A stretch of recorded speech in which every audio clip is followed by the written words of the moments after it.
Hello and welcome to The Bard's Truth with your host, the Green Bard. This is Dany's Dragon Bonds, Volume 4, Part 1. Dany abandons her children, Drogon abandons Dany. If A Storm of Swords was a transition period for Dany's dragons, call it their teen years, I would say that A Dance with Dragons is their final transition to adulthood. No longer are they lovable beasts, they are now dangerous creatures, with fully developed personalities and wills of their own. This applies to all three, but especially Drogon. As Dany's bonds to them evolve, our dragon themes, a list with similarities to and differences from our direwolf bond themes, diverge, becoming two lists, our dragon rider themes and our mother of dragons themes. First, consider the direwolf bond themes: mirroring, obedience versus independence, shadowing protection/savagery, belonging to the pack, the instinct to hunt, being affectionate when together, and bad things happening when they're separated. Our dragon bond themes from last volume were mirroring, independence versus obedience, the dragons being deferential to Dany only when it suits them, growing out of any prior obedience. And then savagery/protection, with the inherent fear of dragons and the related ability of the dragons to sense threats. Power, featuring their strength, their superiority, and their domination over prey, plus their complete lack of fear of humans, who are also prey, and we learn quickly in this volume, plus their insatiable appetite. Then there's touch/affection, including the physical contact, enhancing the bond similar to the direwolf traits. Finally, separation, bad things happening when they're separated. Now we'll have two separate lists: the Mother of Dragons themes, and that does not include mirroring, although the dragons do mirror each other, where I hypothesize telepathic communication between dragons. There's independence versus obedience. Again, they're deferential only when it suits them, and they've grown out of any prior obedience to Dany. Savagery, although lacking the protection that went along with it in the direwolf themes. But we still have the fear of the dragons and the dragon's ability to assess threats. Power, strength, superiority, domination over prey, that's still there. The lack of fear of humans is also there, and their appetite is also there. And then touch and affection, but the physical contact enhancing the bond really isn't there in this, because there's not a true one-to-one bond between Dany and the children. And then separation, the weakening of the bonds while separated, that's definitely true in this volume. Now we'll talk about the Dragon Rider bond themes. Mirroring definitely is still there, mirroring of mood, personality, and intelligence. Independence versus obedience. Still, Drogon is deferential only when it suits him, and Drogon definitely has no obedience. He will obey Dany when it suits him only. Savagery/protection. There is some of that still here, along with the fear of Drogon and his ability to sense threats. So is the power and the insatiable appetite and the strength and superiority. Touch and affection are there, and there is enhancement of the bond with physical contact, as we find at the end of the story. And then finally, separation, danger when they're separated, is definitely a theme of this volume. The key takeaway here is that Dany and Drogon have a telepathic bond, while her bond to the other two dragons is purely an emotional one. That emotional bond weakens with separation, while Dany's telepathic bond to Drogon remains intact during their separation. Mirroring only happens between Dany and Drogon, including the sharing of senses, and the enhancement of those traits while the pair are in physical contact.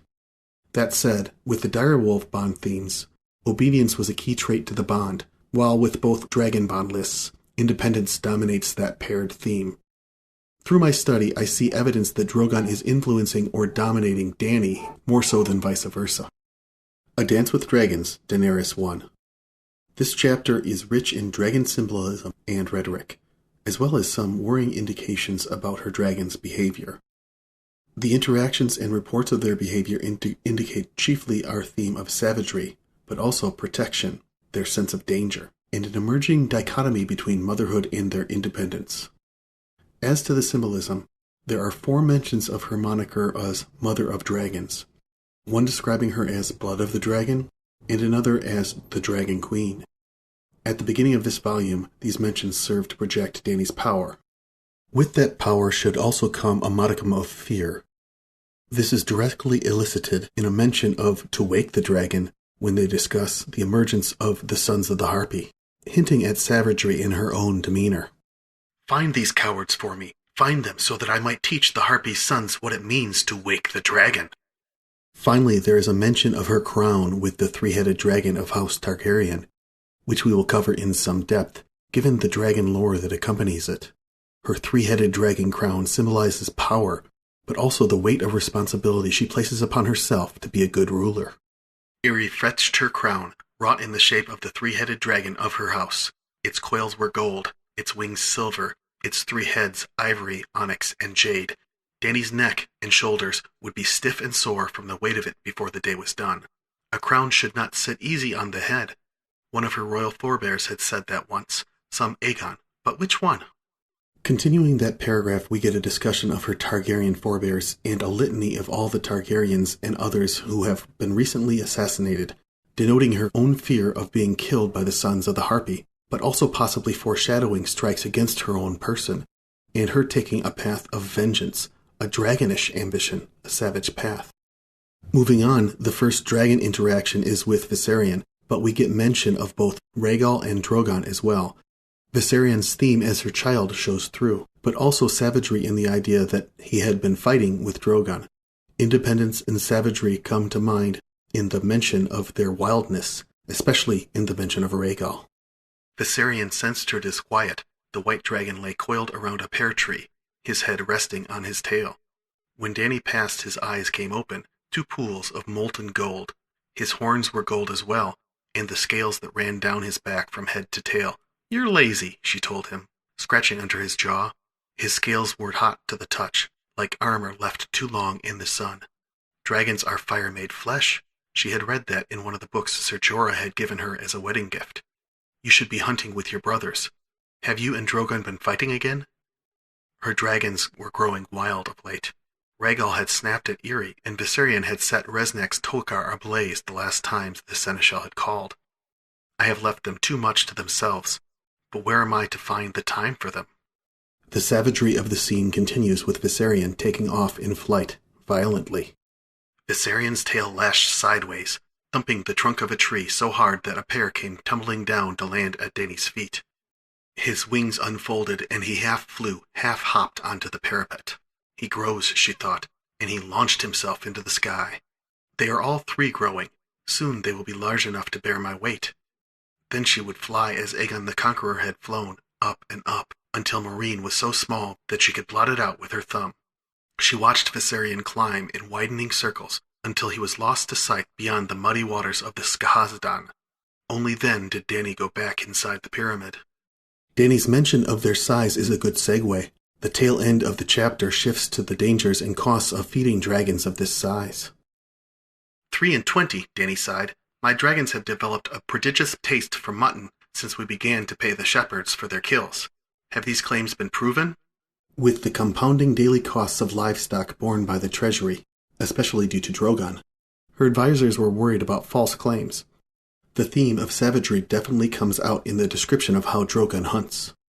Daenerys shifted on the bench. "No man should ever fear to come to me." Some claims were false, she did not doubt, but more were genuine. Her dragons had grown too large to be content with rats and cats and dogs. The more they eat, the larger they will grow. Ser Barristan had warned her, and the larger they grow, the more they'll eat. Drogon especially ranged far afield and could easily devour a sheep a day. "Pay them for the value of their animals," she told Resnak. It's notable that she's projecting power, but she does not want to be feared.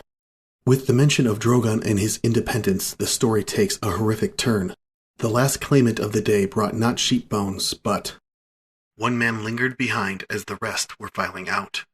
A squat man with a wind-burnt face, shabbily dressed. His hair was a cap of coarse red, black wire, cropped about his ears, and in one hand he held a sad cloth sack. He stood with his head down, gazing at the marble floor as if he had quite forgotten where he was. "And what does this one want?" Dany wondered. Later. "What is it?" Dany asked. "Do you have some grievance to lay before us? Some petition? What would you have of us?" His tongue flicked nervously over his chapped, cracked lips. I brought—" "Bones?" she said, impatiently. "Burnt bones?" He lifted the sack and spilled its contents on the marble. Bones they were, broken bones, and blackened. The longer ones had been cracked open for their marrow. It were the black one, the man said, in a Giscari growl. The winged shadow. He come down from the sky and... No, Dany shivered. No, oh no. Are you deaf, fool? Resnack Moresmek demanded the man. Did you not hear the pronouncement? See my factors on the morrow, and you shall be paid for your sheep. Resnack, Sir Barristan said quietly, hold your tongue, and open your eyes. Those are no sheep bones. No, Dany thought, those are the bones of a child. The chapter ends with those words, but that revelation clearly rocks the foundations of Dany's world. There's more to say. The winged shadow that killed and ate the little girl, Hosea, was of course Drogon. It marks a period of Drogon being estranged from Dany. Drogon disappears, not to be seen at court for many chapters, while Dany chains up the other two dragons in the next chapter. Her bond to Drogon seemingly weakens with the distance, and with her revulsion at his deed. Can Drogon sense that through the bond? To know to make himself scarce? Or even to shield himself from her feelings? One must note that we never, to this point, have Dany directly acknowledging the bond, so it is still subconscious for her, like Jon Snow and Ghost before their estrangement. With Jon and Ghost in A Storm of Swords, their bond was blocked by the wall. Dany and Drogon's bond is now dampened by her disgust and shame at the killing of an innocent. To continue the parallel to Jon and Ghost, we should expect that their bond will gain in strength tremendously after their reunification. A Dance with Dragons, Daenerys 2. While chiefly covering the fate of the dragons after the revelation closing the prior chapter, this chapter also has a supernatural encounter with Quaithe, and a few passages with dragon symbolism, still being used in her projection of power. Two passages also mention the dragon's mercy and her dragon blood. Given that this mercy is targeted at the Sons of the Harpy, it is no mercy at all. It brings to mind, instead, waking the dragon. It is savage. Mercy, thought Dany. They will have the dragon's mercy. Skahaz, I have changed my mind. Questioned the man sharply. But savage is not what she wants to become, so the second passage is wistful in contemplating where the path of violence might lead her. She was the blood of the dragon. She could kill the Sons of the Harpy, and the sons of the sons, and the sons of the sons of the sons. But a dragon could not feed a hungry child, nor help a dying woman's pain, and who would ever dare to love a dragon? The encounter with Quaithe via glass candle, as before in A Storm of Swords when she was on the ship, revisits the visions from the House of the Undying, but then beseeches Dany to look inward. Daenerys, remember the Undying, remember who you are. The blood of the dragon, but my dragons are roaring in the darkness. I remember the Undying. Child of 3, they called me. 3 mounts they promised me. 3 fires and 3 treasons. 1 for blood and 1 for gold and 1 for... It's supposed to be 1 for love. But at this point she's very uncomfortable with what it means to be a dragon. Who would ever dare to love a dragon? As she said in the prior passage. Compounding this, in the following passage, she wonders if she might be going mad. Dany glanced back toward the persimmon tree. There was no woman there, no hooded robe, no lacquer mask, no Quaithe. A shadow, a memory, no one. She was the blood of the dragon, but Sir Barristan had warned her that in that blood there was a taint. Could I be going mad? It's no wonder she's uneasy about being a dragon, with Drogon's murder of the young girl Hosea. With Drogon fled, she has locked up her other 2 dragons to try to protect the public, but also, due to her own shame. Unfortunately, in hiding that shame, she is simultaneously removing what little comfort her children still provided her. The door opened, hinges shrieking. Daenerys Targaryen stepped into the hot heart of darkness and stopped at the lip of the deep pit. 40 feet below, her dragons raised their heads. 4 eyes burned through the shadows, 2 of molten gold and 2 of bronze. To understate it, the dragons are not pleased at being caged. When Rhaegal roared, a gout of yellow flame turned darkness into day for half a heartbeat. The fire licked along the walls, and Dany felt the heat upon her face, like a blast from an oven. Across the pit, Viserion's wings unfolded, stirring the stale air. He tried to fly to her, but the chain snapped taut as he rose and slammed him down onto his belly. Links as big as a man's fist bound his feet to the floor. The iron collar about his neck was fastened to the wall behind him. Rhaegal wore matching chains. In the light of Selmy's lantern, his scales gleamed like jade. Smoke rose from between his teeth. Bones were scattered on the floor at his feet, cracked and scorched and splintered. The air was uncomfortably hot, and smelled of sulfur and charred meat. "They are larger," Dany's voice echoed off the scorched stone walls. A drop of sweat trickled down her brow and fell onto her breast. "Is it true that dragons never stop growing?" "If they have food enough and space to grow. Chained up in here, though." The great masters had used the pit for a prison. It was large enough to hold 500 men, and more than ample for 2 dragons. For how long, though? What will happen when they grow too large for the pit? Will they turn on one another with flame and claw? Will they grow wan and weak, with withered flanks and shrunken wings? Will their fires go out before the end? What sort of mother lets her children rot in the darkness? Yet it seems no decision she makes in this context will not bring her shame. Viserys had told her all the tales when she was little. He loved to talk of dragons. She knew how Harrenhal had fallen. She knew about the Field of Fire and the Dance of the Dragons. One of her forebears, the third Aegon, had seen his own mother devoured by his uncle's dragon. And there were songs beyond count of villages and kingdoms that lived in dread of dragons till some brave dragon slayer rescued them. At Astapor, the slaver's eyes had melted. On the road to Yunkai, when Daario tossed the heads of Selor the Bald and Prendal Malgazan at her feet, her children made a feast of them. Dragons had no fear of men, and a dragon large enough to gorge on sheep could take a child just as easily. Her name had been Hezea. She was 4 years old, unless her father lied. He might have lied. No one had seen the dragon but him. His proof was burnt bones, but burned bones proved nothing. He might have killed the girl himself and burned her afterward. He would not have been the first father to dispose of an unwanted girl child, the Shave-Pate claimed. The sons of the Harpy might have done it, and made it look like dragons' work to make the city hate me. Dany wanted to believe that. But if that was so, why had Hezea's father waited until the audience hall had almost emptied before coming forward? If his purpose had been to inflame the Meereenese against her, he would have told his tale when the hall was full of ears to hear. In her shame, she hides the truth from the public. "She died of a snake bite," Resnek Moresnek insisted. "A ravening wolf carried her off. A sudden sickness took her.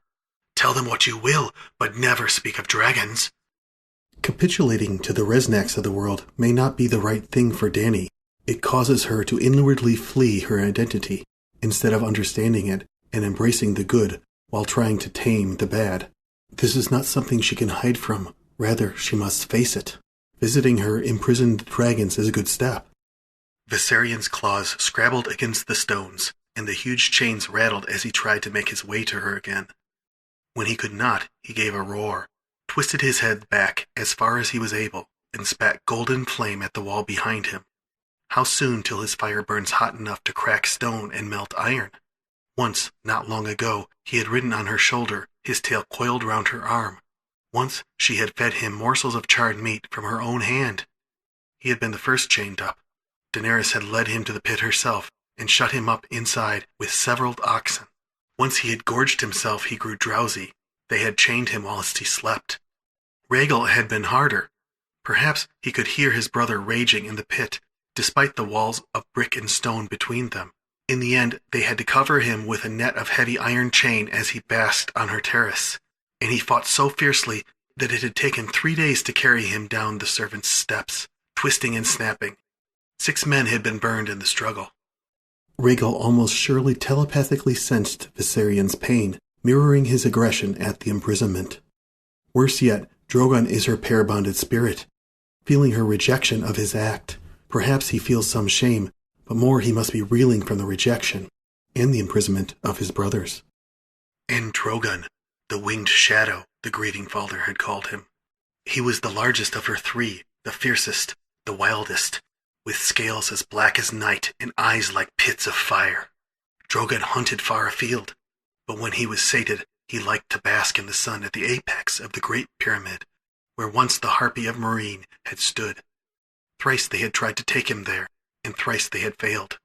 200 of her bravest had risked themselves trying to capture him. Almost all had suffered burns, and 4 of them had died. The last she had seen of Drogon had been at sunset on the night of the third attempt. The black dragon had been flying north across the Skahazadon toward the tall grasses of the Dothraki Sea.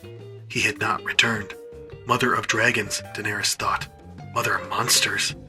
What have I unleashed upon the world? A queen I am? But my throne is made of burned bones, and it rests on quicksand. Without dragons, how could she hope to hold Meereen, much less win back Westeros? I am the blood of the dragon, she thought. If they are monsters, so am I.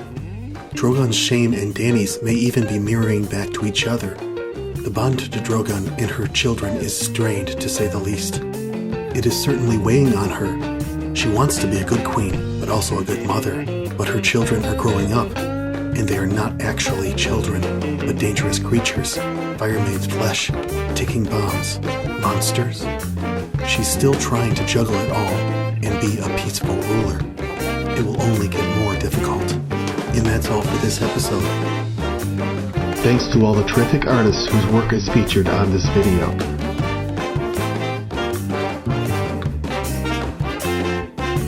Thanks especially to those in my family who helped in this series so far.